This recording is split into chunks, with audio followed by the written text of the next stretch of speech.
Welcome to The Monk and the Hedonist, a podcast that explores longevity and resilience and all the drivers that influence it, from our cognitive to physical to emotional health. The show was hosted by Dr. Bobby Canaro and Dr. Deepthi Aggarwal. Tune in as we speak to experts, peak performers, and influencers on these important topics.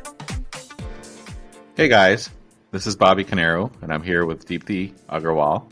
And for the month of February, we are honoring the American Heart Month, and that's why we have a very special guest on for this episode, Dr. Joel Kahn.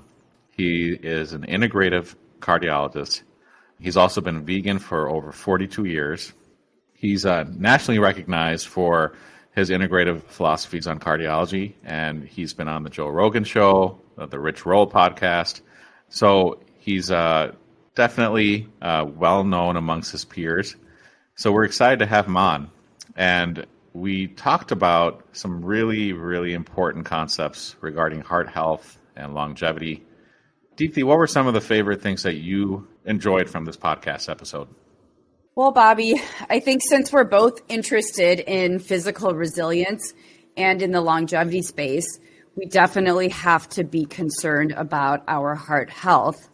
And I thought it was really interesting to talk about the different metrics needed to measure cardiovascular health and also what kind of lifestyle metrics are helpful. So one of my interesting points that I thought Dr. Kahn talked about was, we have this commonly held notion that HDL is a good cholesterol and LDL is a bad cholesterol. But it's actually more nuanced than that, and that's quite an oversimplification as a risk factor for our heart. And one thing that Dr. Kahn brought up is that there are other important tests that many physicians don't recognize, including lipoprotein(a). And if people are interested in diving deeper into this, Dr. Kahn's actually written an entire book about it. What about you? What did you think was an important takeaway from this talk? I completely agree about the testing and how do you know if you have a healthy heart? And beyond the cholesterol and lipoprotein discussion we had during the episode, I also learned that one of the best tests you can also take once you get into your 40s and beyond is a calcium heart scan. So that's something that I actually am very interested in getting now because of this episode with Dr. Kahn. And, we also hit on some other really, interesting things, in particular, what the optimal diet would be for your heart. And we also talked about fasting. So I think you guys are going to love this episode. So many interesting things that we hit on, especially in relation to longevity and having a healthy heart. So we hope you really enjoy this episode. We are really excited for today's episode. Today we have Dr. Joel Kahn on our show. And as our tradition for the Monk and the Hedonist, I'm going to be the monk today, and I'm going to be drinking a bottle of Pure Leaf green tea. Deepthi, what are you drinking over there in Chicago? Well, I thought I was going to surprise you and be the hedonist, but it looks like you already were doing the monk thing today. So I actually have a glass of red wine, and I thought it would be fitting since we have a cardiologist on the show. I was just very curious what he thought about red wine and if it actually reduces the risk of heart disease. So we'll have to talk about that in a few minutes. Sure. And what about you, Dr. Kahn? What are you drinking? Well, I am finishing a 5-day fasting mimicking diet period, also known as Prolon. It's a boxed program from Valter Longo at the University of Southern California. I do it every few months. Just feels good, and it's so simple, about 800 calories a day. So I am not doing wine, and I would do green tea, but I have a glass of water with a cube of duckweed in it. Duckweed known as mankai. I'd be happy to tell you about it, but this is a living green vegetable. It has the same nutritional profile as an egg, but it's plant-based, and it's very environmentally friendly. It has every essential amino acid, so I've recently learned about some actually peer-reviewed major science studies that substituted a meat meal for a mankai smoothie, and we could talk about that very briefly. But Do you want to go ahead and let us know? Tell us a little bit more Sure. about that. Sounds really interesting. Yeah, a really interesting researcher in Israel, Iris Shai, if I have that right, and I don't know her, although I passed one email with her now, asked the question about 4 years ago, can you take the Mediterranean diet and make it better? And, not all of us have roots around the Mediterranean basin. Actually, Dr. Longo is pretty big on eating consistent with your own heritage, your own ancestry. Mm-hmm. He doesn't eat avocados because he's of Italian background. And said, my grandparents don't eat avocados. I'm not eating avocados, even though he lives in LA. Anyways, could you make the Mediterranean diet better? And there are people who have tried to merge the Mediterranean diet with Asian diets, for example. Mm-hmm. Anyways, Dr. Shai asked the question, what if we even reduce meat lower in the Mediterranean diet and put in more polyphenol-rich green foods? So one of the meals of the day is this, usually more of a smoothie. This is just a glass of water with this very neutral tasting. It's actually a green cube you can buy on major retailers called Eat Mankai, Mankai. But there have been about 6 publications, including one 2 weeks ago. They took 300 people in Israel and they randomized them, standard diet, Mediterranean diet, green Mediterranean diet. And they looked at, actually the most remarkable is fatty liver concentrations. And compared to the control group or even the standard, very wonderful Mediterranean diet, it was as if all the fat in the liver disappeared. And I'm talking toxic, pathologic fat on MRI scans, very sophisticated study. It was a remarkable result. It was an 18-month period in a randomized nutrition study. We all know how hard it is to do randomized nutrition. But this green med diet has also been shown inflammation, cholesterol, glucose metabolism. So it's kind of a hot topic in the research world right now. And interesting. And I kind of, of course, love the fact that it's very environmentally friendly, it's renewable, and it's very plant-based. So every amino acid, and actually one of the few vegetables that has B12 in it. Very interesting. Mankai, Heek?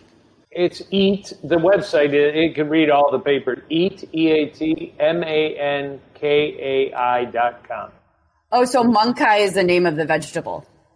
Actually, it's the duckweed. If you've ever seen a slimy green pond, that's duckweed. But this is a strain of duckweed that's even higher in protein, in all plant-based protein. It grows in ponds. It's actually the smallest plant in the world with the highest nutritional density in the world.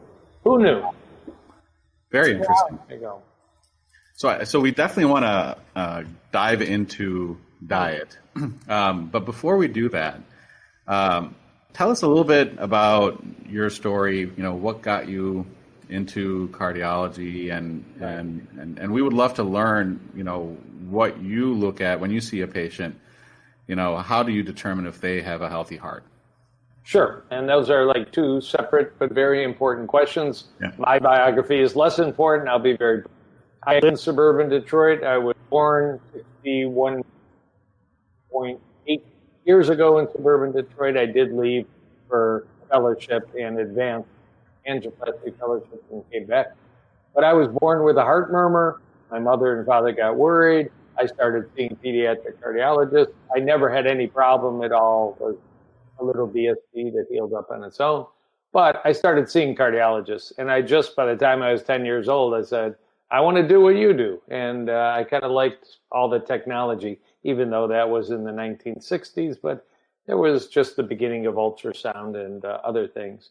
So that's it. And I never regretted that, but it was an easy path. I grew up in a household where we kept kosher dietary laws, no bacon, no cheeseburgers. When I went up to University of Michigan in 1977, I had made a decision, I'm going to try and maintain this tradition. And the only thing in the dormitory the first week was a big salad bar. Honestly, that's the last time I ate meat, and I've been vegan for 44 years. Total coincidence, and not coincidence, but not like I wrote in my journal that I was going to have this path. But sometimes life happens when you're making other plans. I was getting into medical school and all this. And then the final thing was I did internal medicine. I was doing cardiology in Dallas. By that point, I knew a bit about plant-based nutrition. I didn't really recognize it as a cardiology therapy. But right when I graduated with angioplasty stent, certification, Dr. Dean Ornish published what is known as the Lifestyle Heart Trial. And I was 3 weeks into practice. I was back in Michigan. And I read the journal Lancet. And I said, oh my God, what I've been doing with my wife and now a couple kids is actually a therapy. So I started teaching it to patients. So it's kind of boom, boom, boom. And if you don't mind, I'll segue into the second question. Heart disease is fascinating. And one, it's fascinating because it's just such a big problem. Number two, because it can create such enormous tragedy and it costs so many hundreds of billions of dollars to manage every year. And thirdly, we don't do it right. We have programs to screen for colon cancer. I'm all for it. We have programs to screen for breast cancer. I'm all for it. You can pick maybe some other diseases we screen for. We don't screen for cardiovascular disease, even though it kills way more people than all the other things that I mentioned, although they're all terrible. We don't. We see an internist. Somebody listens to your lung. Somebody checks basic labs. Somebody checks a blood pressure. I'll see you in a year. What happened to your LAD? Is your LAD, that's one of the arteries of the heart that you guys know, but some of the listeners may not. Do you have a widowmaker lesion that you're walking around with? The problem is heart disease is silent until something bad happens. Maybe an emergency room if you're lucky, or maybe some discomfort if you're lucky, and maybe you drop dead. So I do advanced labs. I do advanced cardiac imaging. You're about 45 in my clinic. You're going to get a $75 CT scan at your local hospital. And I'm going to know if you're walking around with silent, undiagnosed heart disease. So we can really, really intensify the therapy and try and create a world where you never have a stent, never have a bypass, never have a heart attack. So I've been doing this for a long time. All the time, it's hashtag test, not yes.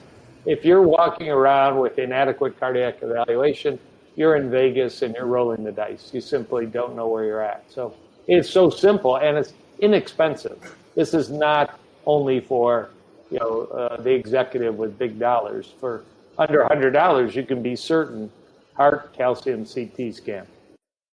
Yeah, so Okay. I think Deepthi may have been on mute. So I'm going to ask one more question then. So just to summarize, it seems like you're saying one of the most important tests someone can do once they get into their 40s is to do a calcium scan, right? A CT scan. Right, exactly. This is it's like the 31st year since the first paper on the ability to lie in a CT scanner, hold your breath, and go home. This is the simplest test in the world. Yeah. No injection, no IV, no pain, no nothing. And now it's about $75. So it's also one of the least expensive, super accurate tests. But it's only slowly becoming endorsed by the American Heart Association, despite thousands of peer-reviewed research papers. There's simply no better way to know where your status is. And I personally don't care if you have a family history or not. The conventional statement is if you're moderate risk, smoked in the past, a little bit of blood pressure, a little bit of weight, cholesterol, get the scan. I will tell you, there's an online fitness expert with a massive following who just did he's a friend of mine, just did his podcast on heart disease. And he went for the CT scan at age 38. He can run 100 miles right now. He has 99th percentile calcification of his widowmaker artery. You would never have him at, University of Chicago and somebody would recommend a calcium scan. Now that's a little young, but if a 38-year-old with that lifestyle can come up with disease, because genetics matter, maybe we all about 40 to 45 ought to get a scan and maybe repeat it in about 10 years. Can you explain to the listener a little bit more about what details you're getting from that scan? Sure. And if the audience are docs, they may know about it, but the public is an important sector too. Fortunately, for this awful disease where our three heart arteries can narrow progressively, hardening of the arteries, atherosclerosis, coronary artery disease, these are all terms that we use routinely. Fortunately, when plaque develops in arteries anywhere in the body, they will ultimately calcify. And calcium, bones and teeth, shows up on x-rays as easy as any other finding on x-rays. So the heart normally has no calcium anywhere in it. The heart is muscle, the heart is blood, the heart has quite a bit of fat around it, depending on your overall body size and BMI, but nothing's calcified. So if you have plaque in your widowmaker artery or your other two arteries, it will eventually calcify, and you just lie in the scanner and we see the calcification. We run a software program and we calculate what's called a calcium score. 0, you won. Good result. It also predicts better kidneys, better lung, better brain. It's a integrated finding for your overall metabolism, physiology, and aging. But if your calcium score is elevated, and it could be 1 or 101 or 1,001, I have a few patients that are 3, 4, 5,000, extensive calcification. One, we got to find out why. Maybe it's obvious, 3 packs a day, but maybe not. Maybe it's genetics we have to check for. And 2, we got to wrap around everything we know in cardiology, from traditional cardiology prescriptions to what I do on top of traditional cardiology: lifestyle, nutrition, sleep, stress, genetics, occult infections, and try and avoid, I'm having the big one, Elizabeth, or, emergency room runs and the whole thing. Yeah, that's great. I mean, you've definitely convinced me to get a calcium scan. So if someone does come back with a high score, what are some of the interventions you do then? I mean, can we lower that score once it's high? Yeah. And just, this is not a radical point. For example, one of the biggest ongoing studies in the United States of risk for disease is called MESA, Multi-Ethnic Study of Atherosclerosis, MESA.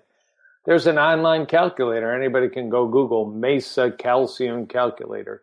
And you can see, because it's very dependent on your age. If your score was 100 at age 38, whoa, are you way out of the norm? If you're 78 years old and you happen to get a CT scan, 100's, under the 50th percentile, and it's far less predictive of concern. There's also an uber cool website from University of Texas Southwestern Medical Center where I train. Now it's called astrocharm.org, astrocharm.org. But they did this massive prospective study of these heart CT scans. What does it predict for stroke and heart attack risk? So you get your scan, you put in, I'm 48 years old, my cholesterol's 240, my HDL is 34, smoker, diabetes, blood pressure, family history. Boom, you've got about the most accurate prediction of your risk of heart attack or stroke in the next decade. There's nothing better on the planet, because you actually have direct information, and then you have the traditional risk factors.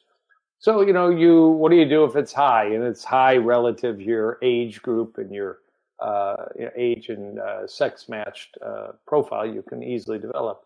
I mean, you got to take an extensive history. I know what my patients eat: breakfast, lunch, dinner, snacks, 3 a.m., when they go to bed, when they wake up. Do they snore? Do they sleep with their mouth open or sleep with their mouth closed? Do they know what a gym is? I mean, have they smoked, of course? Do they have trauma and stress in their life?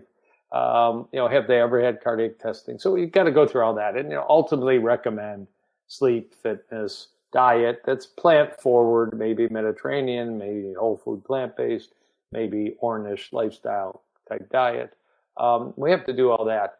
But you want to have advanced labs. There's a secret, another risk out there that everybody will become very familiar with, but there's a form of cholesterol. Everybody gets a routine cholesterol check, and I encourage that. Get your blood pressure checked. Know your blood sugar. Know your body weight. I encourage everybody to buy a good home blood pressure cuff. Blood pressure kills more people in the world than any other medical condition. It's a global burden of disease study. And it's the hardest vital sign to measure, because everybody freaks out when you put Velcro cuff on their arm and their blood pressure shoots up, and you never know what it really is. So get a home blood pressure cuff and do it a lot. And that's actually, there's a recent randomized systematic review that home blood pressures are the most accurate. Sit down, relax, check your blood pressure 3 times in a row. If it's consistently up, you want to see somebody. But when you get beyond that, I do really deep labs. So there's a kind of cholesterol called lipoprotein(a). And it turns out, it was discovered in 1963 in Northern Europe, but it's worldwide, that it never shows up on any routine lab test. You have to order lipoprotein, L-I-P-O protein, and it's a lowercase a. We pronounce it lipoprotein little a. It's a horrible name. Madison Avenue would never go for it. It actually has a nickname, the sticky cholesterol. I wish we'd just use that because that sounds ominous and scary. It sticks to your arteries, which it does. But it turns out 25% of all people inherit lipoprotein little a from mom and dad, or maybe both. 25% is more than 1 billion people. It's more than 90 million Americans. And 1% of American physicians check the little box to measure lipoprotein little a because it's not recommended by the American Heart or the American Family Practice or American College of OB-GYN, for example. In Europe, they're ahead of us, and they've now recommended everybody should get this checked once. So I don't know why about a decade ago, I really dived deep on this, and I've checked 10,000 people's lipoprotein little a. There are people with sky-high values, and thank goodness their arteries are fine. It's a risk factor. The science says you're about 2 to 4 times more likely to have a stroke, a heart attack, a blood clot, because lipoprotein little a can clog your arteries. It causes blood to clot. It causes inflammation. But I have many patients, the only risk factor they have, cholesterol's okay, blood sugar's okay. I check their blood work and their lipoprotein A is, in the 98th percentile. And they're all filled up with the junk. And there is now a drug being developed by Novartis that beats the heck out of lipoprotein A, but it has to go through the FDA process. I can only hope it'll be approved. My clinic is one of the test sites for it. So right now, the nihilism is, since statins don't lower it, and nobody talks to anybody about diet, exercise, and lifestyle, let's just not even bother to check it and let people wonder why did Uncle Bob die at age 51 of a heart attack when the doc said everything was fine? Well, everything was fine because we do incomplete lab work.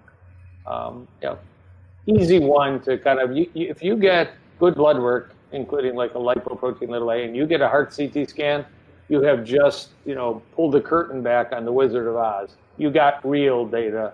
And none of this is expensive or even all that difficult. No. Lipoprotein little a, because that doesn't seem to be standard in any panel. Yeah, it's worse than that. You need to teach your physician. Right. And they will push back. They will push back about getting the heart CT scan, which usually does require nurse practitioner, PA, or doctor prescription, except for a few states. They will push back. They will tell you, I don't order that. I've never had one. I did an EKG. Actually, you can't even do an EKG on an annual physical anymore. It's not paid for. So you're basically down to blood pressure and a little bit of blood work. I don't want to be promotional, but I noticed to my left, I've written the only book in the world on the topic, and it's a very simple book. I mean, it could be a kid's book on lipoprotein little a. Give that to your doctor. That is fantastic. Yeah. Because I had to do a lot of digging to even find out about lipoprotein A. I ordered it on myself, and found out that it was fine. But for the layperson, they would never know that this is an important test because we're also. Go ahead. Go.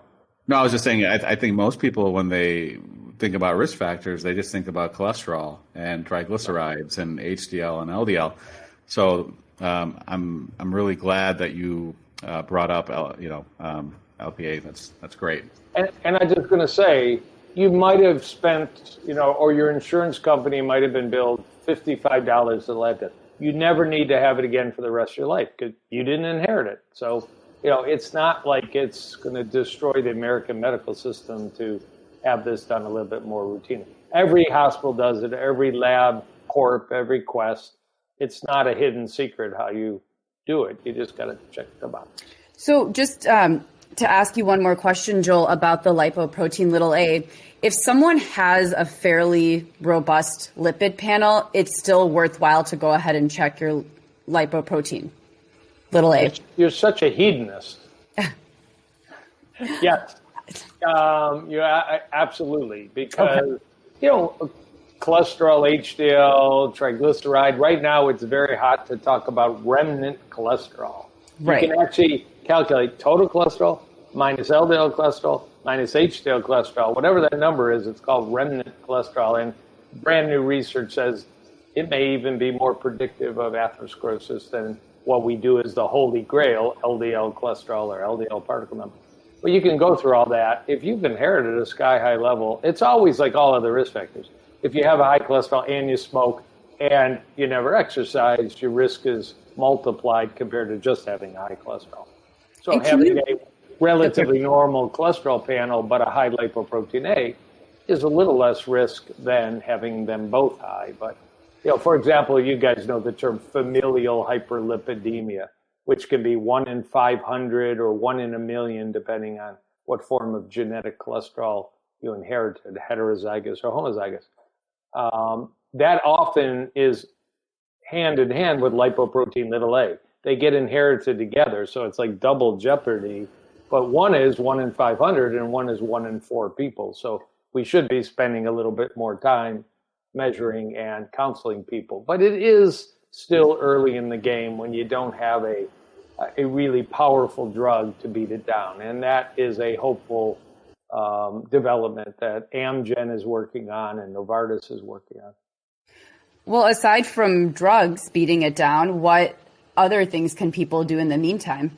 Well, the conventional statement, and I certainly endorse it, is if you should happen to find out that you have an elevated lipoprotein little a, certainly if your family is full of young people with strokes, heart attacks, maybe DVTs, blood clots, ask your doctor. I would check it in everybody, but certainly let's get that group of people that, have some concern about their family history. You got to apply full press on lifestyle. You got to work out. I don't care what it is, yoga, dancing, Pilates, you can lift 300 pounds, which I'll never do, but, whatever you want to do, work out, eat well, which is going to be plant forward. It's not going to be carnivore. It's not going to be heavy keto. It's not going to be heavy paleo. There's only one disease ever shown to halt and reverse heart disease, and it's Ornish style, plant forward, or do the Mediterranean diet. You got to sleep. You can't smoke. You got to know your blood pressure. You got to do all that. There's a little hint, niacin can lower. Niacin can be a prescription drug. It's a B vitamin, or it can be an over-the-counter. Niacin, I just had a lady this week in the clinic. Her lipoprotein A is down 75%. That is what these new drugs are doing. We got her lipoprotein A down, better diet, niacin, and she actually takes, in my suggestion, amla powder. Amla is Indian gooseberry, and it's a powder that lowers blood sugar and lowers cholesterol. There's a little data, a wee bit of data that lowers lipoprotein little a, but it seems like this multi-component program in her upgraded lifestyle, niacin and amla. I mean, I'm going to write it up as a little case report. I've seen it before, but L-carnitine is an amino acid. Women going through menopause who get on hormone replacement therapy, they drop their lipoprotein little a. So I have another home run woman maybe a month ago, and her lipoprotein little a, whoa, I said, what happened? Turned out she has seen her gynecologist and adopted a compounded bioidentical hormone program. So cool stuff. Thank you. So we went over the calcium scan, and we talked about lipoprotein A. If we can just spend a little bit of time for our listeners about just cholesterol, HDL, LDL. How do you manage that? When should people be concerned? At what levels? When can they still modify with lifestyle versus when do they need to start taking medication? If you have any thoughts on that. Yeah, I do, and it segues. And I like the word segue because I was just doing a word search puzzle, and that was the word I couldn't figure out. So now I know how to spell it better.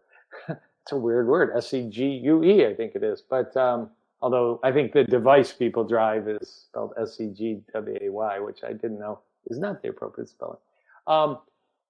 There was number one, if you've had a heart attack, a stroke, a stent, you've had your carotid scooped out that was 99% blocked, and they literally cut you open, scoop that garbage, keep that, during your training or in practice as an anesthesiologist.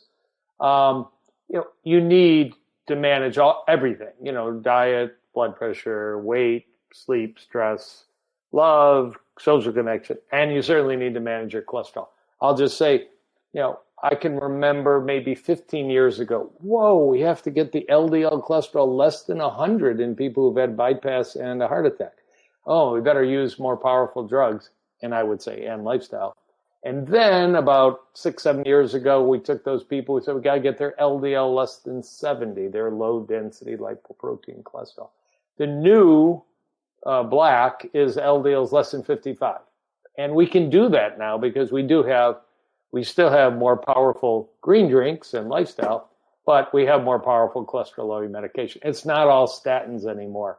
Statins are there and they're important. You can actually use less and less statins and more of other drugs. So for that large population of people, 6, 7, 8 million Americans with known coronary artery disease and that others that have brain disease and leg disease, that's what we do. The question is, just take our monk here for a minute. Monk, let's just say your cholesterol comes back 240 and your LDL cholesterol comes back 170. You actually don't make guidelines to automatically go on a statin. My answer always would be, what are you eating? Are you exercising? And, other factors. So 15 years ago, a group of vascular specialists, university professors in the cholesterol world came together and said, we're just handing out statin prescriptions. And if you're not familiar, statins are like Lipitor. Statins are Crestor, prescription drugs that we've had available for more than 30 years. We're just giving these out to people, and some of these people don't have coronary artery disease and may never develop coronary disease. Why don't we test before we prescribe unless there's an obvious history of bypass surgery? And that test was the heart calcium CT scan. So in 2005, a organization that's called SHAPE published some really pretty powerful stuff. I happened to see it. I happened to start practicing that way. So in your case, I would tell you, let's go get a heart CT scan. If you're a 0, I'm going to whip you for lifestyle, but I'm not putting you on prescription drugs. Maybe if you're a type 2 diabetic, you might twist my arm because there's a guideline that says to do it, but even still, it doesn't make sense. Now the American Heart Association, as of 2019, it took them 14 years, but they also say the same thing. If you're uncertain of your personal need for prescription, you can ask your doctor for a heart calcium CT scan. Not if you've had a bypass, not if you've had a stent, but if you're just the monk. And if your calcium score is 0, you can probably say goodbye to that and try and get your cholesterol down, but eat oatmeal every morning, make oat bran muffins, eat more tofu, tempeh, and edamame, which lower cholesterol. Do something, start exercising. And if you light up with calcium, you probably should get your cholesterol down aggressively, and statins may well be part of that, or other cholesterol agents. Doesn't seem like a very monk lipid profile, does it? Meditation and yoga lower cholesterol, so the monk should be, a very good place with a very low heart rate from all that, breath work you do. I just want to say that normally Deepthi is the monk and I'm the hedonist. So it's probably more reflective of her than me. I'm playing with this theme. And I would say to the hedonist, you've got the $300,000 Ferrari in the driveway. That's where I got it. You can't afford to drop dead. Because you're going to miss out on all the fun in life, and you may owe $290,000 on your Ferrari. You literally can't afford to drop dead. That's Bobby. You better get extra blood work, and you better get a heart CT scan because you're heavily leveraged out like most hedonists. This was very helpful. I think I think that our audience is a pretty educated audience. And they're probably pretty healthy, and I'm really looking forward to start getting into diet when we do. But I think the calcium scan and the lipoprotein A is going to be very valuable tidbits of information for them, and even what you talked about with cholesterol, HDL and MDL. So that's great. Joel, before we move on to diet, because I know Bobby's really excited to discuss that with you, can you just round it out for our listeners? What, in your opinion, because you practice in both an interventional and integrative mindset, which I think is the best way to practice, what is the greatest single factor for heart disease? Or maybe you have a profile of a few things that you would put on that list. I mentioned it. Actually, it's an interesting question. If you smoke, you're 2 to 3 times more likely than non-smokers to develop coronary artery disease, heart attack, strokes. if you have diabetes, the general number is 2 to 3 times. Cholesterol can be in the same range unless you do have a genetic predisposition. It can be even a little higher. Actually, high blood pressure is statistically the highest number. This all comes from the Framingham Heart Study, where they've been studying a seemingly healthy population since 1948, so a very long time. But if you have high blood pressure and you get an electrocardiogram and you have LVH on which is a sign of pretty advanced high blood pressure, you're like 6-7 times more likely to sustain and probably die of a heart attack and stroke prematurely.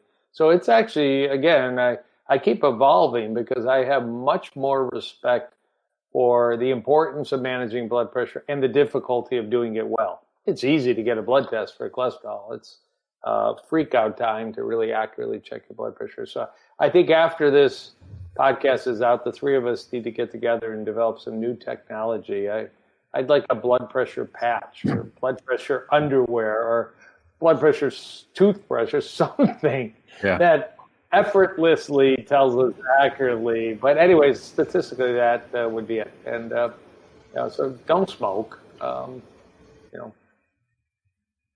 What about heart rate? Because I have one of those Apple Watches, and every 10 minutes it'll give me my heart rate. How valuable is that? It is healthier and better to have a lower resting heart rate. Again, a lot of us have wearables, whether they be a Fitbit or a Whoop or an Oura Ring or an Apple Watch. I don't know how anybody lives without, knowing their biometrics, as we say. I've gone a little crazy in the last 2-3 months, and I took them all off or I'd have more show and tell, but I sometimes have 4 wearables on my body. It's crazy. I wear a patch over my heart that calculates not just my resting heart rate, but calculates my heart rate variability. And the annoying thing is, which is a very science-based marker of stress and resilience, if your heart rate variability is up, it's a good thing. You're probably not going to get sick. You're probably going to have a good workout. You're probably not going to get a virus. If your heart rate, you probably didn't overdrink the night before. If your heart rate variability is low, and this is something you can't check on your Fitbit or by your pulse. You can do it on a Whoop band. You can do it on an Oura Ring. This thing I was wearing, I'm just playing with it. It's called GetLeaf. I didn't make it. GETLAF.com. But the annoying thing about this little patch is when it senses you're stressed and your heart rate, variability is dropping, it starts buzzing quietly, but you feel it, and it encourages you to take a break and become a monk, stop being a hedonist, and it actually provides on your phone app a 5-minute breathing program to chill the F out. Oh, so, it makes me upset. I just want to slap this thing. It's like it's got the wrong effect. So a lower resting heart rate, unless it's pathologic, unless you're blacking out or you got hypothyroidism or something, or you're overdosed on your beta blockers. But I'm concerned if I see people with a resting heart rate in the 90s, and certainly anything higher. There is a condition. I interestingly did research as a medical student resident in Ann Arbor on heart rate variability. Now it's back as a very hot topic. But particularly type 1 diabetics don't just develop neuropathy of their fingers and feet. You can get heart neuropathy where the nerves to the heart, particularly the parasympathetic nerves, are damaged, maybe permanently. And you just can watch year after year the resting heart rate go up because there's no more vagal input. And it's not a good thing to have developed. And we don't have a good solution. So work real hard not to get type 2 diabetes. Of course, you don't have much say about getting type 1 diabetes. So monitoring heart rate's important for sure. And I think this probably goes hand in hand with heart rate variability, cardiac resilience. But I read there was an article in JAMA, I want to say 1 or 2 years ago, that looked at several thousand people, and they randomized them to different amounts of exercise per week, different number of hours of exercise per week. And the conclusion was if you're exercising about 7 hours a week, it reduces your chances of dying prematurely by up to 40%. And I think that probably has to be tied into cardiovascular health in some way. Yeah, there's been, look, it's medical science. There's going to be good studies that don't agree with other good studies. So they've had an interesting series of studies in Copenhagen. They have about 25,000 healthy citizens that they've been following for over 25 years. And one of the group of questions they've been asking and tracking, do you exercise? How often? How many minutes? What intensity? And what do you do? And they published interesting stuff about 3-4 years ago that they described what we call them as a J-shaped curve. Don't exercise, your risk is high for future heart attack, stroke. Exercise, it drops. But over-exercise has started to creep up. And their numbers for what you needed to do were not very impressive. I mean, modest exercise on a routine basis was the sweet spot. Now, you're right. There just has been a new research study, and it's headlines, if you follow, on Google alerts, but it's like unlimited benefit.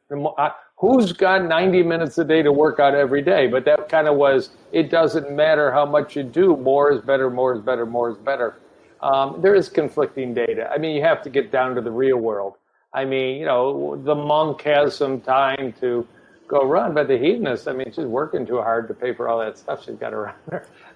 I still fall back. The American Heart Association says 75 minutes a week of intense exercise. If you're crushing a kettlebell swing or a high intensity workout for 15 to 20 minutes a day, 5 days a week, you've done it. And if you're doing more modest exercise, you're going to do about 30 minutes 5 times a week. So these are not, I don't want to scare people away from the idea, I only got 20 minutes, I shouldn't work out. You got 20 minutes, drop and give me burpees, or, go do some crunches, or swing a kettlebell, or I do all kinds of, slam balls and all kinds of stuff, fun stuff. Joel, I think this is actually a really important point, because we have the group of people that loves to exercise, and then we have a group of people that doesn't like to exercise, and then we have a group of people in the middle who's trying to figure out what they should do. So actually, Bobby, the articles I've seen in JAMA have said that 2.5 hours of moderate activity per week is protective. So 7 hours, I think, is pushing it a little bit. So 2.5 hours is protective. If you're doing vigorous activity, actually, you can have the amount of time that you're doing your moderate activity. So it just depends where you are. But this also brings up another interesting point, since we've all cited different studies, that there's data and literature to support every point. So how do people really assess their facts? And just from someone like you who does both the interventional and integrative component of it, I'm sure you have a lot of patients coming in, and there's facts all over the place, which would be a good segue into talking about diet too, because there's a study to support every diet out there. Yeah, to some degree, but just to finish up on fitness, the numbers you mentioned were kind of the standard American Heart Association recommendations, and I think they're reasonable. 2.5 hours a week, 150 minutes a week of moderate exercise, 75 minutes a week. They're reasonable bites. That shouldn't scare anybody off. And the thing is, natural activity. I mean, if your job involves walking, if you're lucky enough to have a job where you walk a lot, or if you develop a habit of walking, my first rule for my patients and myself is don't hurt yourself. I mean, don't get a trainer that pushes you so hard that you're in traction for 6 months, because you're not going to be getting any exercise. And, there's a real risk in CrossFit and the others, unless you're really a young stud or studette. So, I mean, be careful about that. Make it enjoyable. Do it outdoors if you can, because there's a compound benefit to exercising in nature if you can. And vary it around. You want some flexibility and stretching, you want some strength, and you want some cardio. Another recent study, which is not the first time, that if you want to lower your blood pressure and your choice was cardio or stretching, that actually stretching is a more powerful stimulus to lower your blood pressure. So, do one day and do a little yoga one day and do whatever cardio you like the next. It seems like it's the Peloton bike, of course, of 2020 was the fitness machine of the year, but I don't have one. I might be the last person on the planet. So that's interesting. So you're saying that a stretching exercise like yoga may be more beneficial to reducing blood pressure than jogging, let's say, or playing tennis. Yeah, there's been a theory. I wrote a blog about it about 7-8 years ago, and there already was data then, that when you stretch, you're not just stretching muscles, tendons, and ligaments, you're actually stretching blood vessels. And you're actually getting a response in endothelial health, which is the inner lining of arteries, along with it. And one of the best tests for arterial health is, can you bend over and touch your toes easily? Because if your aorta is all calcified, you may not know your aorta is calcified, the big blood vessel throughout the body. But if your aorta is calcified, it is one more structure that's going to limit your ability to be flexible. So you can actually improve it if you work on it. But it's an interesting little body that coalesces so well with yoga, but it's in the peer-reviewed literature. And it's actually, again, a recent topic on the importance of stretching. I do a little 10-minute yoga flow every damn day called the 5 Tibetans. And I don't need to go to a studio to do it. It's an ancient sequence. It takes no skill. With breathing. It's partly silly, but I've fallen in love with it, partly because it's short and partly because it really feels good. So look it up, the 5. There's actually a 6th Tibetan, which enhances your sexual performance. So I don't want to make this too XXX, but the tradition is there's actually 6 Tibetan, they're called the 6 Tibetan rites, or the 5 Tibetan rites, R-I-T, yes. Yeah, so I actually, sex it up, Bobby. The monks don't need more sex. Yeah, you can sex it up by being flexible. So I actually did a yoga training with one of our guests, and he loves teaching that at the very beginning, is the 5 Tibetans. Yeah, because it's an easy sequence that you can follow at home. You don't need to leave your house. You don't have to go to a gym. You don't have to attend a class.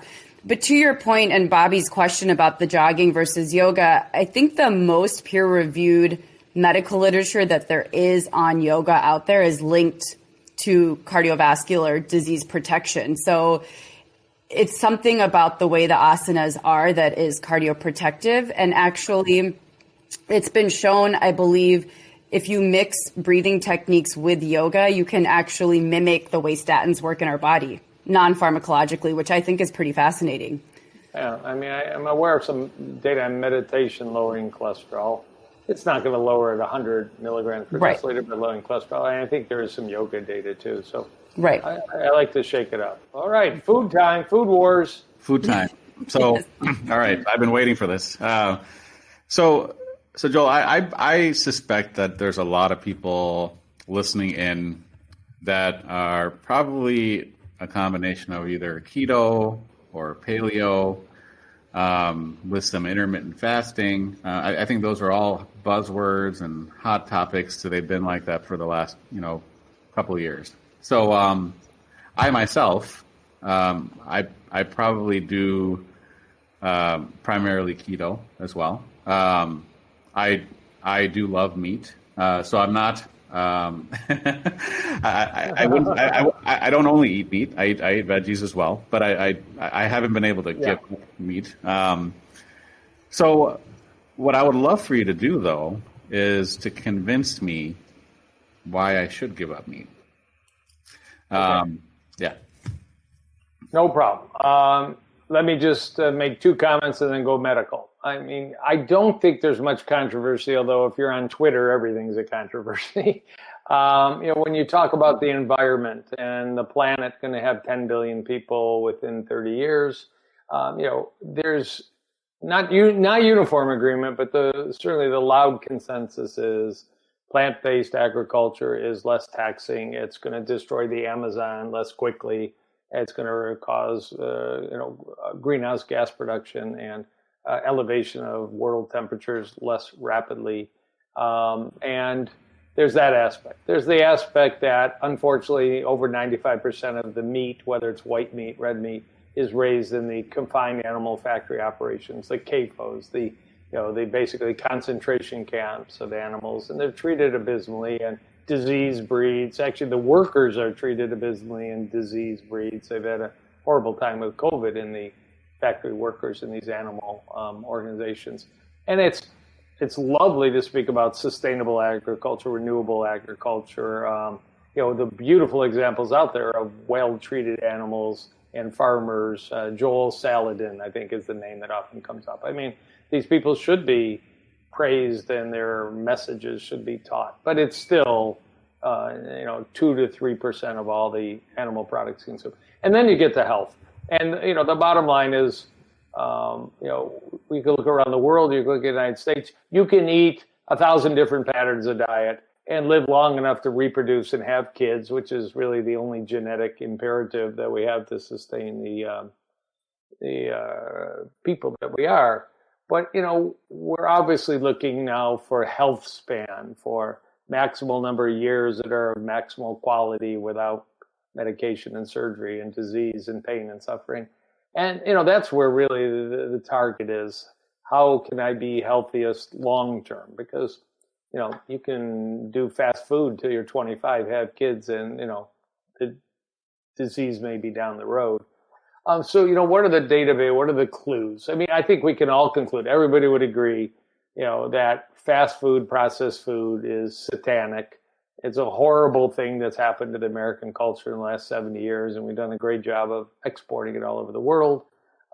As recently as in the last 2 weeks, there was a big study about, fried food and 2 to 3 times increased risk of cardiovascular disease, and many studies on ultra processed food, the junk out of the, fast food window, junk in vending machines, the junk in the middle of the grocery store, the tombstone, pepperoni, frozen pizza kind of food with 13 chemicals and other ingredients you don't even know. We all agree. It's still, people are eating them left and right, but your diet as a keto is not a processed food diet. And that does pertain to my plant-based peers, because there is vegan and there is whole food plant-based. And it's very clear from some data from the Harvard School of Public Health that if you're eating vegan, but it's, chips and candies and ice cream from coconut milk, that actually there's a nice database study that actually your risk for heart disease down the road is higher than the average American. The only group that's lower than the average American are what we call whole food plant-based, recognizable single ingredient foods. That's a tomato, that's broccoli, that's a salad, that's a cucumber and all. So, it may be fun to eat all the junk vegan food out there, but it's not going to serve you very well long term. But, what's never been done, so we have to go to other studies, is, let's compare a ketogenic diet for 2 years to a paleo diet for 2 years to a whole food plant-based diet for 2 years in a reasonable number of people with reasonable supplementation that they might need if needed, and do some biomarker or some blood vessel study. I mean, I don't see that study being done at any time. I mean, there's never been a comparison of intelligent people like you that are eating hopefully intelligent keto styles of diet and not just, hamburger with butter all over it like, the Atkins group were doing 30 years ago versus intelligent people eating a whole food plant-based. I am not anti-clean diets, and I, have been on every animal podcast, maybe one of the only plant-based cardiologists or physicians that has been on Sean Baker Carnivore's podcast, and Gabriel Lyons, the meat-eating doctor of New York City, a very dear friend of mine. I mean, these people aren't dumb. And they have people that are feeling better if they had health issues. I don't understand it all. I don't want to do it myself. But you won't find me screaming at my patients. When it comes to my field, though, when we're talking about prevention of heart disease, and if present, reversal of heart disease, the plant-based whole food diet wins, whether we're looking at Mediterranean diets, of which it's more nutritional epidemiology. Traditionally, Okinawa, that's not Mediterranean, but traditionally, the Italian, the Greek basin had low cardiac disease rates. It's all changed since fast food has shown up everywhere. Even places that had high-fat diets, like the island of Crete, had an almost undetectable heart attack rate, but their fat content was high. It's all extra virgin olive oil. It's not a heavy cheese and meat diet. There's certainly that component. Interestingly, and this was a classic example, at the same time that Crete had, it was 40% of the calories in their diet from fat and about, actually very low in saturated fat. Finland had the highest heart attack rate in the Western world. This is like the late 60s, early 70s. But in Finland, it was all about sausage. It was all about butter. and 40% of the calories were from fat. But unlike Crete, they were very high in saturated fat. And the government intervened in Finland. It was called the North Karelia study. It was a public health project like any others. And they dropped the rate of heart disease by 85% in 5 years by encouraging people to switch. And everybody hates when you say this, from butter to margarine, from sausage to beans, give up smoking. And they made such an impact that the whole country did it and also did it. So, when you look at clues like that, and then you bring in Dr. Dean Ornish with one of the few randomized studies in serious heart patients, whole food plant-based diet, plus meditation, plus fitness, plus group support versus conventional cardiology diet recommendations, and actually showed you can reverse it.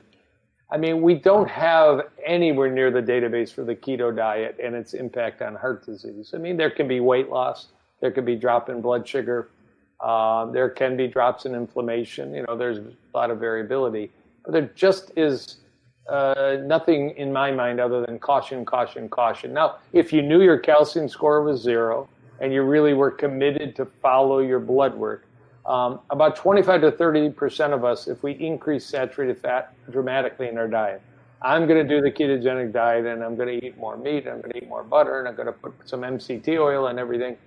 25% of us are hyper absorbers of fat in the diet. And there's published literature. I published a case report. Cholesterol 200, all of a sudden your cholesterol is 500 8 weeks later.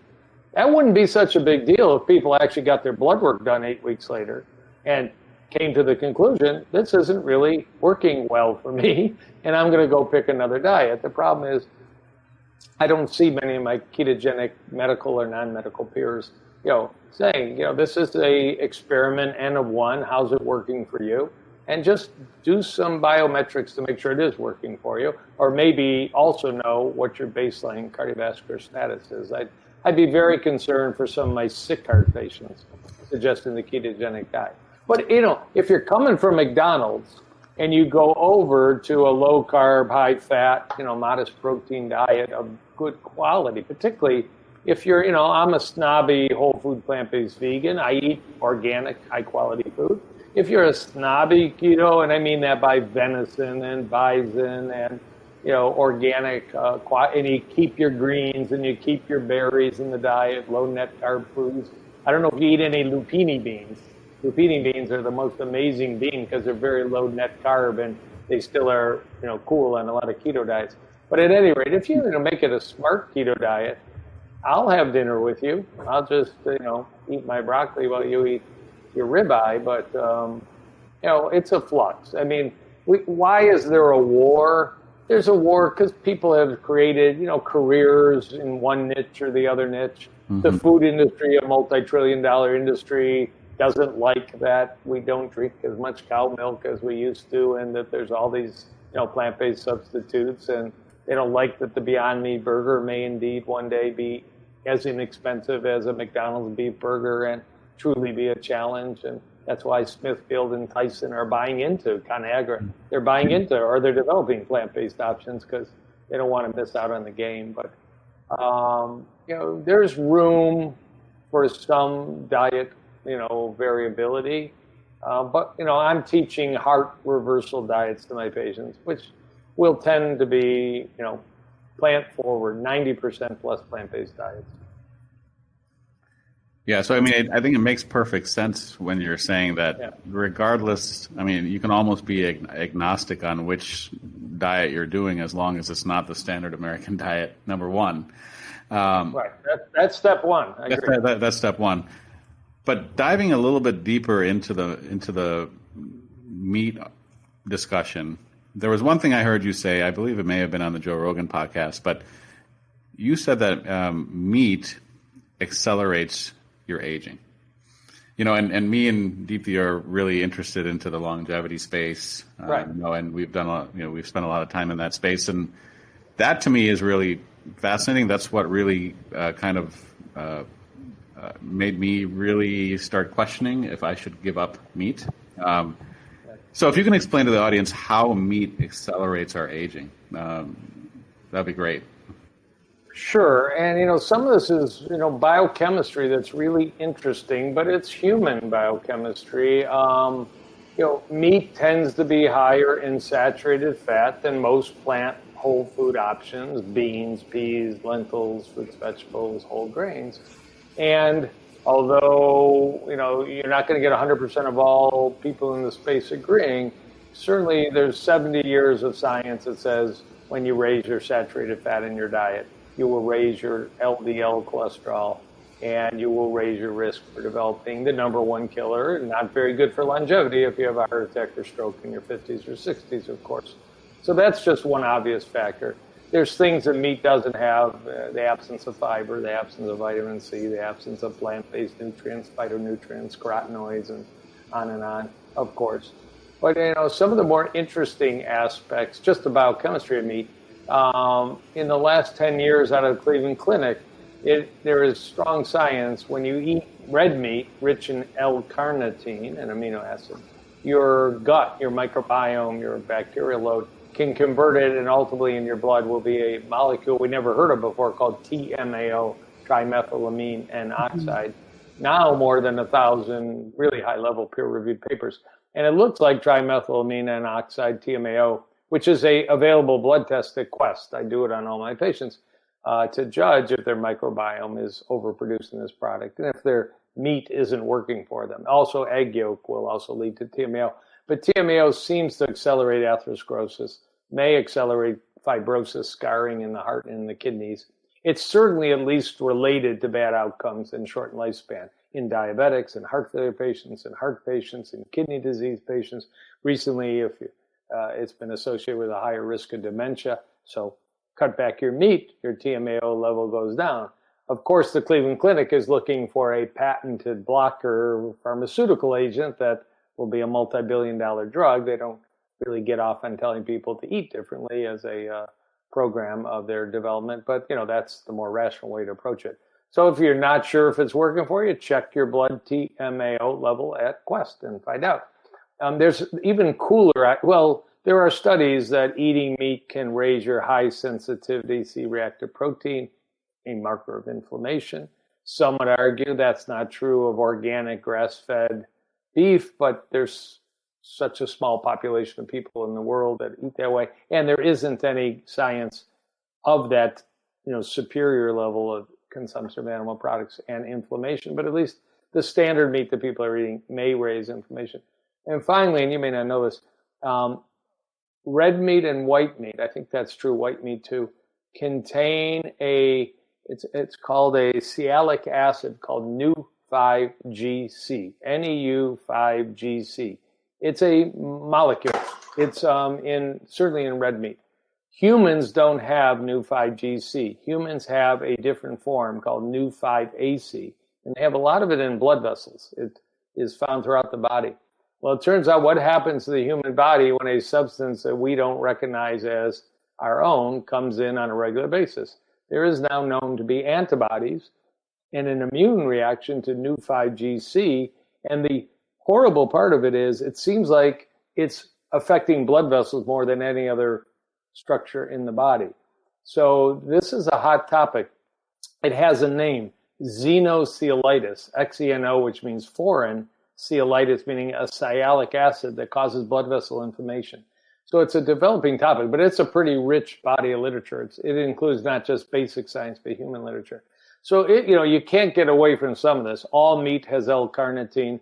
All meat has NEU5GC. It's just the nature of the beast. And then you get to the big, ugly argument about nutritional epidemiology. That when you look at blue zones, and some people claim these longevity pockets, I want to live healthy to 90 or 100 like people in Okinawa or Icaria, Greece, or Sardinia, Italy. They do consume. There's no vegan community, but particularly Okinawa. I mean, it's 2-3% of their overall calories in the traditional Okinawan diet were animal-based foods. And, it's purple potatoes and wild greens. We can't reproduce all that.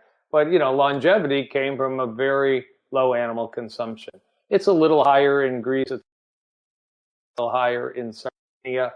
But if you really go communities that are judged to be the blue zones, it's a lot of wild fruits and vegetables and grains, and it's a whole lifestyle. I mean, it's hard to find a longevity zone that is authentically a real meat-heavy diet. Now, these are just observations, but they're seemingly meaningful. People talk about the Maasai warriors drinking, milk all day long and eating meat, but their average lifespan is, on average, not very good. There are some long-lived Maasai tribes. I don't know how Maasai warriors really relate to, modern American life, frankly, anyways. And they don't have normal arteries. They have atherosclerosis with some enlargement, aneurysmal formation of their arteries. So, I mean, when you judge all that, I will say I'm not the world expert in nutrition. I know more than I did 10 years ago. I often fall back. We began this podcast by my saying I'm finishing my 5 days of the fasting mimicking diet. Well, that was developed by scientist Walter Longo. Some would say maybe the top nutrition scientist in the world, who has more NIH funding than any nutrition scientist in the United States, $50 million. He advocates 18, 19 whole food, plant-based meals a week and 2 servings or 3 servings of fish a week. And he goes through in a book called The Longevity Diet, which I would recommend anybody or everybody read, the reasons that he's taken the standard Mediterranean diet. He grew up in Genoa and southern Italy, Calabria. I mean, he knows the Mediterranean diet in his bones.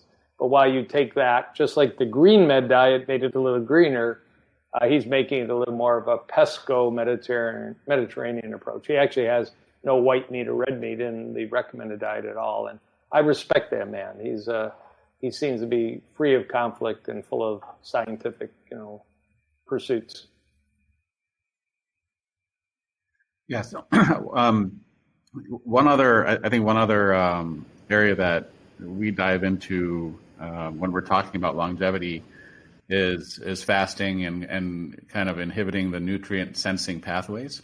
Right, exactly. Good term. Woo. and specifically pathways like mTOR and IGF-1, right? And I think you've talked about this before in other podcast episodes, and Deepti and I have certainly talked about it too. But when you look at the population in Ecuador with the Laron syndrome, I find that fascinating.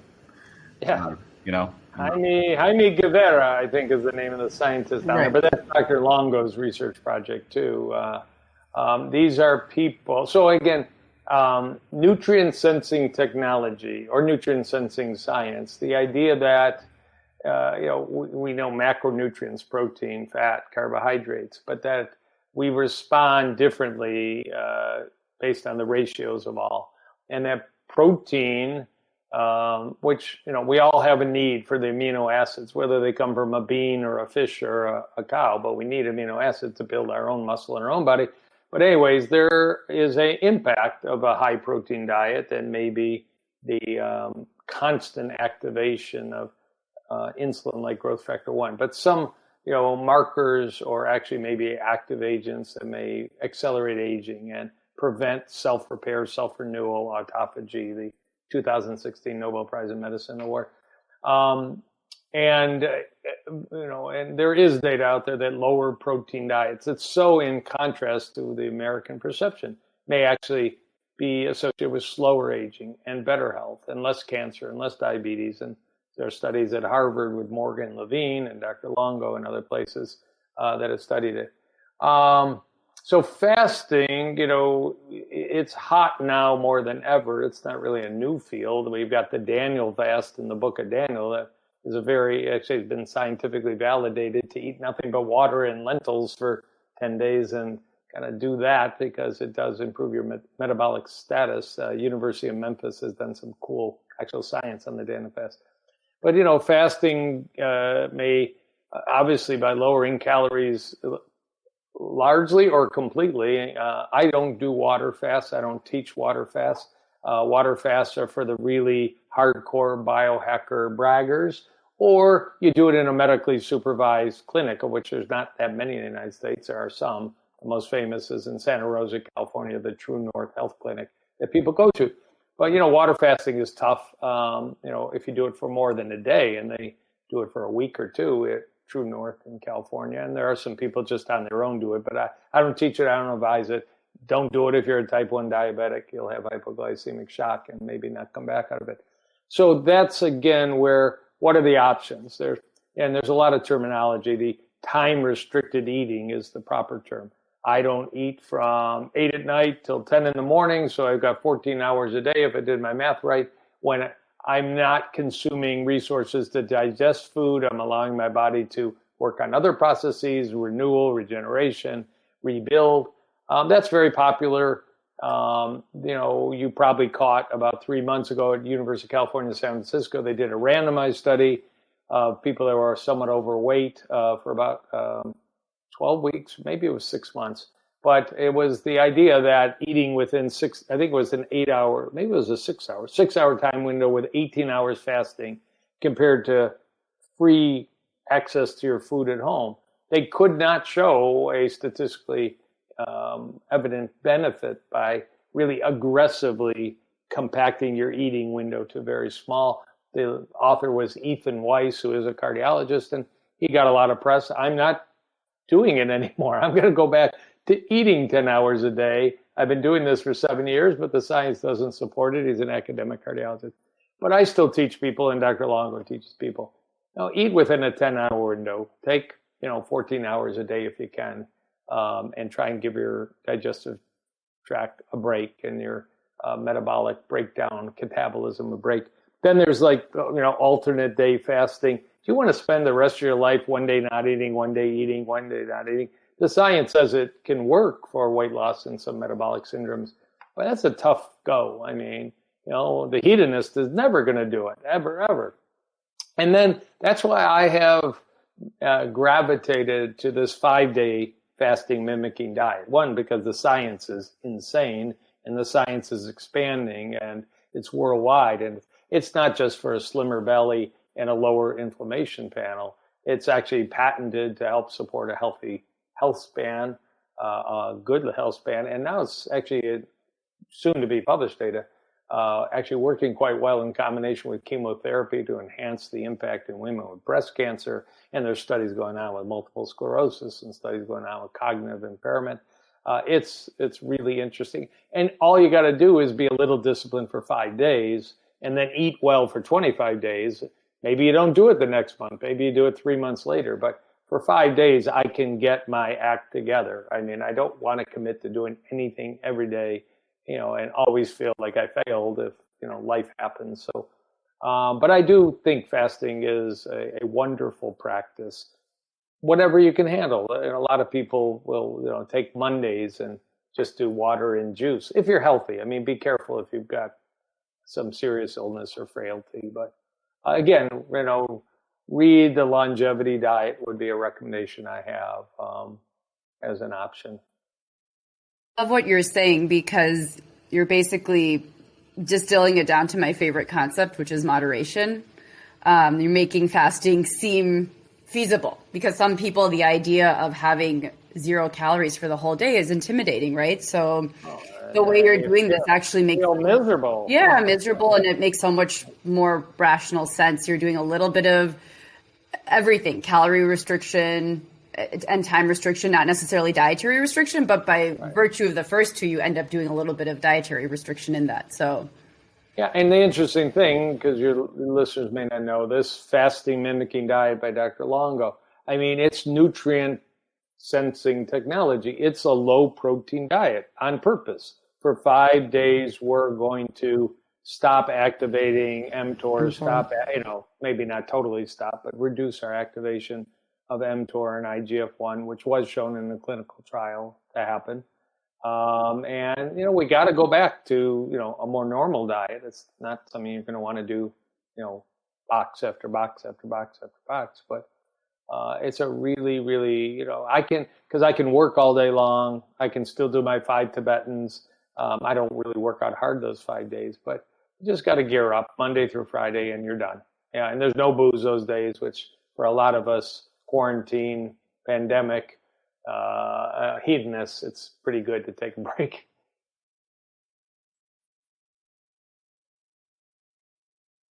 Sure. So the first one is if you were, let's say the Walter Longos of the world and Peter Attias and David Sabatini's were getting together for dinner and you guys were all potlucking. If you could bring your one either favorite longevity food or something that maybe people don't know a lot about that might be health promoting or health span promoting, what would you bring to that dinner? I mean, in the science literature, I'd bring a big bowl of beans. I mean, if you look at the three most famous blue zones, and I think it was Sardinia, Ikaria, and Okinawa, the one food group they have in common are legumes. It might be soybeans in Japan and chechi beans in Greece and cannellini beans in Sardinia, but I bring a big bowl of beans. And I know that Dr. Longo would dig in. I think Peter Attia might well partake. His diet is all over the map. We threw another longevity expert in there, Nir Barzilai from, I think he's at NYU or something. Yeah, beans. Fun stuff. So that's what I'd bring. So being Indian, what do you think about dal? Was that kind of a equivalent, would you say? Yeah, dal, certainly chana masala. There's been some really interesting research on, chickpeas and cholesterol lowering. But it's probably true if you substituted other, legumes. They do in general lower cholesterol. But yeah, dal or chana masala, it's just, it's the paneer and it's the oils and it's the, high sugar content that you see in the dessert. So I have struggled when I get invited to go talk at a Hindi temple or a Sikh temple, and they tell me it's all vegetarian, but I don't know what I'm going to eat tonight. So my next question is this red wine business and lowering the risk of cardiovascular disease, what's the real truth? I'm having trouble with this one because I've there's so much data that if you just cone in on cardiovascular disease, or maybe even more so, cone in on coronary artery disease, and you said the word moderation, which even with the new USDA guidelines that were just published 3-4 weeks ago or whatever in 2021, now 2 drinks a day for a guy, 1 drink a day for a gal is still okay by USDA guidelines. They got beat up about it because they were expected to drop that to smaller amounts, but they must have gotten a lot of pressure from the booze industry, of course. And, if you look at whether it's a resveratrol or procyanidins or it's the relaxation and you just have a lower cortisol level because you're having socialization and, fun time. The classic Mediterranean diet always has a glass of red wine there. Maybe it should be Canna now from Sardinia, or there's a special grape from France called Tannat that has the buzz of being a longevity grape or Pinot Noir. But when you look at the whole global picture, I mean, there obviously is recognizing there are people that are addicted and people that have cirrhosis. But, breast cancer can escalate with even 1 drink a day. And unfortunately, what's killing it for cardiologists right now is in people who've had atrial fibrillation, the science is building that even 1 drink raises your threshold for not the classic, what we call holiday heart, 6 highballs, and you're in the emergency room with your heart racing. But if you've had some cardiac arrhythmia, even limited amounts of alcohol. So I think you got to be cautious and keep it limited or not at all. And I know I'm talking to, the monk now, not the hedonist with the wine cellar and the scotch table. But, 2020 wasn't a good year for alcohol intake. I mean, it went up and up and up. But I now advise my patients limit or eliminate. And that's probably my toughest one to follow in my own life. Right. Eliminate. I limit, but eliminate. So, and then our last question that we always like to ask our guests is, what is your guilty pleasure? And that's interesting coming from someone who is a cardiologist and who also practices a very integrative lifestyle as well. Cuban cigars. We love it. But very, I have a whole protocol. And honestly, I don't buy Cuban cigars. I got patients that bring them to me, and they just bring them to me because they're guilty that they smoke them, and I'm going to ask. So, I should probably be better and say no, thank you. But spoken like a true doctor, you have a protocol for your Cuban cigar. I do. I mean, I'm talking about 30 tablets of chlorella, 1.2 grams of N-acetylcysteine, sometimes, an antioxidant mix. Then I do a whole oral rinse after. So you want to, and then you go into autophagy for a few days so that you can clear your system out. Yeah. But that might be 5 a year. Right. I mean, it's not a lot. And then I don't do Churchills that are this long. I realize what I'm doing is conflicted with everything I believe in. But, and I don't believe moderation in everything. I'm pretty tight on diet, clean. I'm no moderation in the cleanliness of your diet. Right. Just the variety may vary from person to person. But so that's my guilty pleasure. Great. Joel, I probably have 100 more questions to ask, but I know we're out of time. Perhaps maybe we can get you back on one of these days. I would love to try an experiment personally and give up meat for a couple of months, and maybe we can have you back on and cool. Talk about that. But yeah, and you might actually want to do some. I can help you guide you to some lab work before and after. I would. That's a great idea. Yeah. Maybe we'll both partake and see what happens to our labs. I'll just say, I warn you, have you seen the documentary Game Changers movie? Yes, on Netflix. Yeah, and you saw it, Bobby? So, that scene with the 3 young athletes from California that ate a meat meal or ate a plant meal, and the profound improvement in their erectile function. So, you may be texting me 2 weeks into your plant-based diet and saying, Doc, I need help. This is embarrassing. I don't even know how to control myself anymore. So warning, I just want to give you full disclosure. Be the non-pharmacologic Viagra then for people.